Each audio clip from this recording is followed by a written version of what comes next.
Throughout history, much of the art world has focused on depicting subjects other than themselves, such as religious figures and landscapes. Yet, in the art world of today, self-portraits are widely accepted, and they are seen on people's social media accounts every day on apps like Instagram and Snapchat. Surrealist photographer Claude Cahun also took lots of self-portraits, but she was still years ahead of her time because self-portraits were not as popular during the 1920s through 1940s, the time in which she created the majority of her work.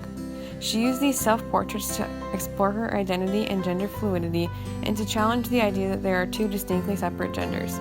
Her work inspired other revolutionary artists, many of whom were female, in a time when female artists were still not as widely accepted as they are today. Cahun was born with the name Lucy Schwab in Nantes, France in 1894 to a Jewish family. When she was in her teens, she fell in love with her stepsister Suzanne Malherbe. When they both grew older, she adopted the androgynous name Claude Cahun because Claude is one of the few names in French that is spelled and pronounced the same for males and females, and Suzanne adopted the androgynous name Marcel Moore. Both women's goal was to be more gender neutral. Cahun shaved her head, frequently wore masculine clothing, and enjoyed the freedom of not conforming to either the male or female gender. She even wrote about the idea that there is a third gender which is different for both the male and female genders. Although Cahun is typically the sole artist credited with her photos, Marcel Moore photographed her, similar to how Salvador Dali commissioned Brassai to take pictures for him, and the two women considered themselves creative partners. Although Cahun was a revolutionary artist in many ways, she can still be classified as a surrealist photographer.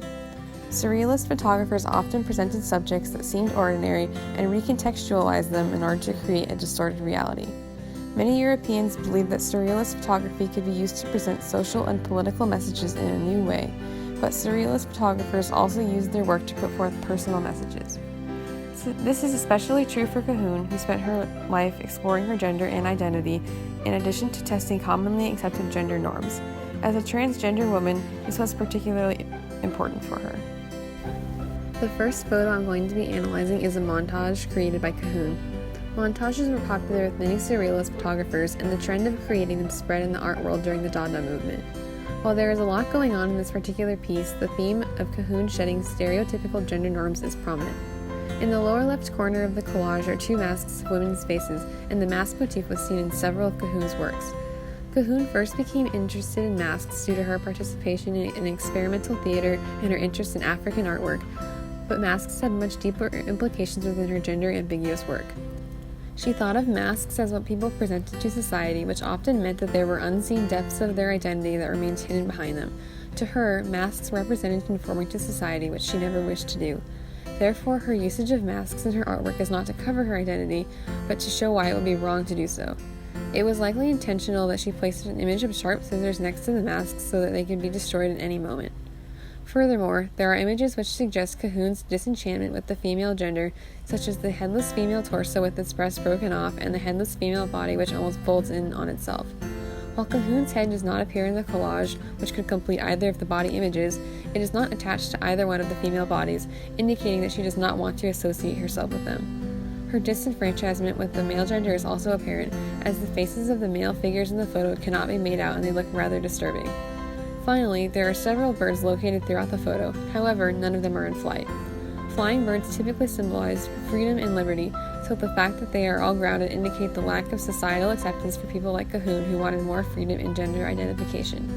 This lack of freedom is apparent in other parts of this collage, as a gun is being held to Cahun's head for daring to break the mold of fitting into only one gender. Overall, this piece makes a strong statement on the lack of common acceptance for gender-fluid lifestyles that both Cahun and Marcel Moore dealt with throughout their lifetimes. The next photo is from a series that contains many of the photos Cahun is best known for. In this series of photos, she poses as a strongman. This is evident in the barbell that sits across her lap, the mustache-like look in which her bangs are styled, and in her wrist guards and boxer shorts. By dressing up as a man, Cahun challenges the idea that strongmen must, in fact, be men. This reinforces the idea of gender neutrality and flexibility that she often included in her works.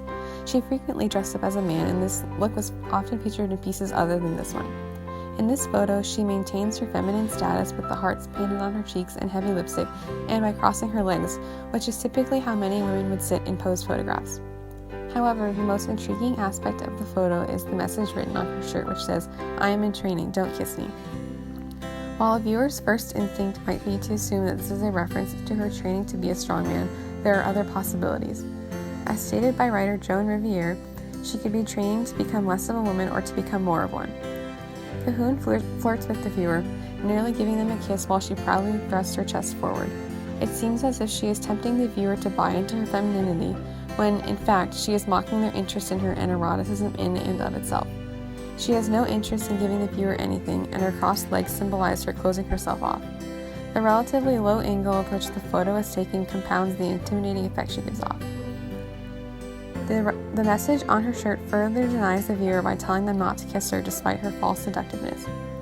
As a whole, this photo puts forth a sense of gender ambiguity not only because of the combination of masculine and feminine ways in which she is dressed, but also because of how she tempts both male and female viewers with characteristics generally thought of as being attractive, such as being muscular or wearing makeup while not fully committing to either persona. This photo falls under the category of surrealist photography because while both strong men and dressed-up women were commonly seen, they weren't often seen together or in the societal norms challenging way they are depicted here.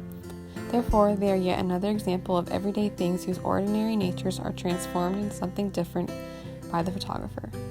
Unfortunately, Cahun and Moore were arrested and sentenced to death for distributing anti-Nazi propaganda as part of the French resistance during World War II. While they were saved by the Allies, this did not prevent much of their work from being destroyed in 1944. In conclusion, Cahun used gender ambiguity as a tool for exploring her identity and exploring how she defined her own gender.